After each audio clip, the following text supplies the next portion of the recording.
Dieu créait et c'est l'homme revêtu de l'Esprit de Dieu, de l'image de Dieu, qui donnait des noms. Et dans Genèse chapitre 3, l'homme est tombé. L'homme a perdu l'image de Dieu. L'homme a perdu l'esprit qui lui rendait Dieu. Et de génération en génération, l'homme est devenu souffrant, malheureux et tout. Je saute beaucoup de choses. Et dans Isaïe chapitre 35, verset 4, il y a un terme que j'aime beaucoup vers la fin, la rétribution de Dieu. Pour parler d'un terme rétribution, vous-même, vous êtes un intellectuel, tu peux introduire cette phrase dans un dictionnaire ou n'importe quelle analyse.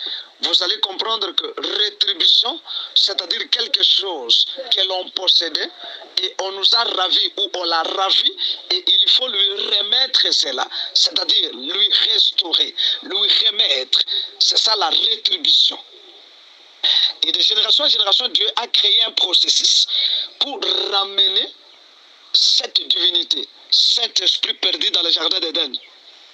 Et la naissance du Seigneur Jésus-Christ et sa mort était qu'un processus pour ramener cette divinité, cet esprit qui était dans l'homme au commencement, encore une fois chez les hommes.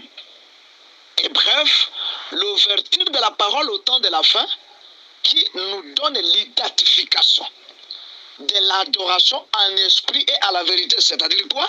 L'esprit qui a été perdu dans le jardin d'Éden retourne dans l'homme. Et c'est ça la vérité de ce que tous les prophètes entendaient, espéraient voir. Et c'est ça la restauration. Et c'est ça le retour en Éden.